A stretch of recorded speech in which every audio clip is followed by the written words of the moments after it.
6월 11일 수요일 하나님께서 우리에게 주신 말씀 함께 묵상하도록 하겠습니다. 성경 역대상 13장 1절부터 14절까지입니다.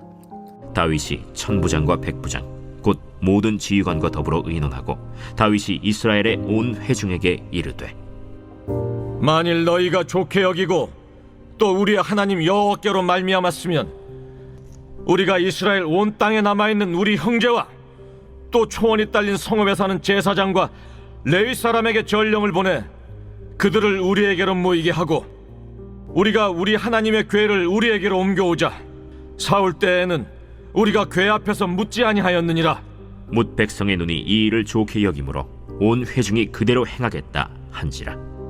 이에 다윗이 애굽의 시홀 시내에서부터 하맛 어기까지 온 이스라엘을 불러 모으고 기럇 여아림에서부터 하나님의 궤를 메어오고자 할세.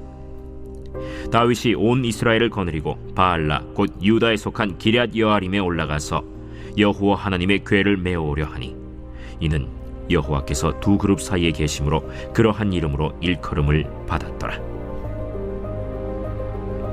하나님의 궤를 새 수레에 싣고 아비나답의 집에서 나오는데 우사와 아히오는 수레를 몰며 다윗과 이스라엘 온 무리는 하나님 앞에서 힘을 다하여 뛰놀며 노래하며 수금과 비파와 소고와 재금과 나팔로 연주하니라. 기돈의 타작마당에 이르러서는 소들이 뛰므로 우사가 손을 펴서 궤를 붙들었더니 우사가 손을 펴서 궤를 붙듦으로 말미암아 여호와께서 진노하사 치심에 그가 거기 하나님 앞에서 죽으니라. 여호와께서 우사의 몸을 찢으셨으므로 다윗이 노하여 그곳을 베레스 우사라 부르니 그 이름이 오늘까지 이르니라.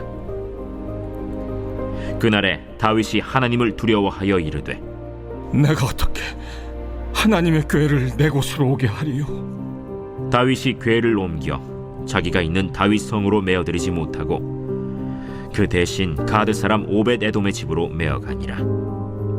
하나님의 궤가 오벳 에돔의 집에서 그의 가족과 함께 석 달을 있음이라. 여호와께서 오벳 에돔의 집과 그의 모든 소유에 복을 내리셨더라. 오늘 본문에서는 다윗이 기럇 여야림에 오래 방치되어 있었던 여호와의 궤를 예루살렘으로 옮길 계획을 세우는 것을 볼 수 있습니다. 방치되어 있었던 궤를 다시 찾아오는 것은 이스라엘이 하나님을 중심으로 살아가기를 원했기 때문에 내린 다윗이 중요한 결정이었으며, 다윗은 하나님과의 관계를 회복하기 위해 이 문제를 모든 이스라엘 백성들에게 알려 참여할 수 있게 강조했던 것입니다. 하나님의 궤는 하나님의 임재와 언약을 상징하며 이스라엘 백성에게는 하나님의 뜻을 묻고 응답받는 중요한 성물이었기 때문에 이것은 이스라엘의 신앙 공동체로서의 역할이 중요함을 오늘 역대기는 알려주고 있습니다. 다윗은 외교와 정치적인 안정보다 하나님과의 영적인 회복이 이스라엘의 나라에 제일 중요하다고 생각했습니다. 사랑하는 성도 여러분, 우리 삶의 어떤 우선순위보다 하나님과의 모든 것이 제일이어야 함을 알려주고 있습니다. 또한 교회 공동체에서 빠질 수 없는 것은 예배입니다. 예배는 하나님의 임재가 있으며 관계가 회복되는 중요한 자리라는 것입니다. 오늘 하루 예배를 사모하는 그 마음으로 하나님 중심의 삶을 살아가기 원하는 교회와 여러분들이 되시기를 축복합니다.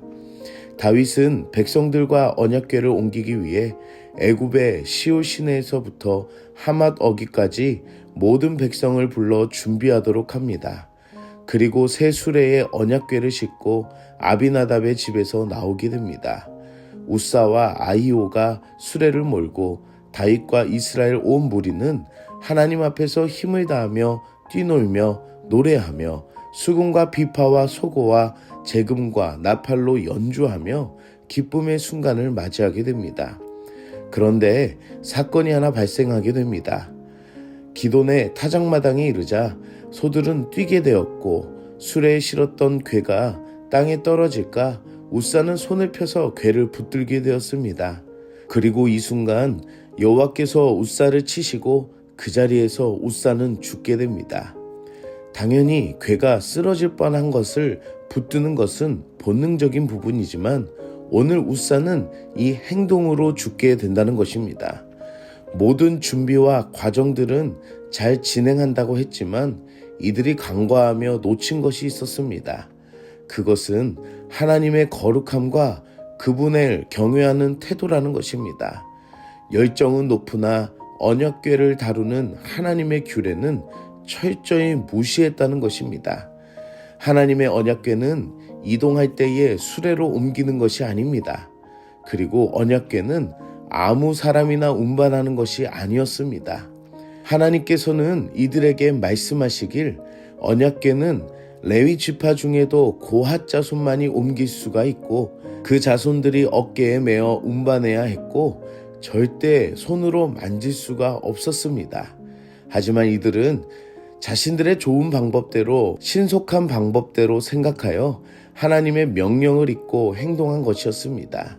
이것을 보며 우리는 거룩함과 경외함의 태도가 얼마나 중요한지 생각해 보아야 합니다. 교회는 사람들이 모인 곳이지만 그 안에는 반드시 하나님의 거룩하심과 그분을 경외하는 태도가 있어야 합니다. 더 세밀하게 나아가 성도는 자신의 삶이 내 중심이 아니라 하나님의 중심으로 그분을 경외하는 마음으로 생각하고 살아야 한다는 것입니다. 사랑하는 성도 여러분, 다윗이 의도한 계획은 칭찬받을 수 있지만 그 안에 중요한 것을 놓쳐버리는 안타까움을 보면서 우리의 생각과 행동이 하나님 안에서 온전한지 합리화시키는 모습은 없는지를 생각해보는 하루가 되기를 소망합니다. 결국 하나님을 두려워하여 하나님의 궤를 다윗 성으로 들여오지 못하게 되었고 오베데돔의 집으로 언약궤를 옮기게 되었습니다. 하지만 오베데돔의 집에 머무는 석 달 동안은 하나님께서 그의 집과 모든 소유에 복을 내리셨습니다. 오베데돔은 레위 지파 출신이었고 성전 봉사를 담당하는 자였습니다. 그래서 그는 하나님의 규례 안에서 언약궤를 섬겼고 그는 하나님께 복을 받음을 볼 수 있습니다. 하나님의 명령을 기억하지 않으면 심판이 있지만 그분 앞에 합당한 방식으로 반응을 한다면 오베데돔처럼 복을 주심을 알아야 합니다. 사랑하는 성도 여러분, 하나님의 거룩하심을 기억하고 경외함으로 살아갑시다. 일상에서 하나님을 대하는 우리의 태도와 주님을 더욱 경외하며 말씀을 붙드는 우리의 삶이 오베데돔의 복을 받는 우리들이 될 줄 믿습니다. 함께 기도하겠습니다. 사랑의 하나님, 오늘도 말씀으로 은혜 주시니 감사합니다. 말씀을 통해 하나님을 기억하고 경외하는 그 마음이 얼마나 중요한지를 알게 하시니 감사합니다. 내 생각과 뜻대로 하나님의 말씀을 기억하지 않으며 경외하지 못한 불신앙을 회개하오니 불쌍히 여기시고 용서하여 주시옵소서. 예배의 기쁨을 온전히 회복할 수 있도록 예수님의 은혜를 사모하는 마음이 되게 하여 주시고 다윗이 간과하였던 마음처럼 열정과 마음만 앞서기보다 하나님의 거룩하심을 먼저 생각하며 그분을 경외하는 온전한 마음이 되게 하여 주시옵소서. 교회를 생각하며 교회 안에 드려지는 모든 마음들이 하나님 앞에 신실한 모습과 태도가 되게 하여 주시고 오베데돔의 복을 누리고 살아가는 교회와 우리들이 되게 하여 주시옵소서. 예수님의 이름으로 기도드립니다. 아멘.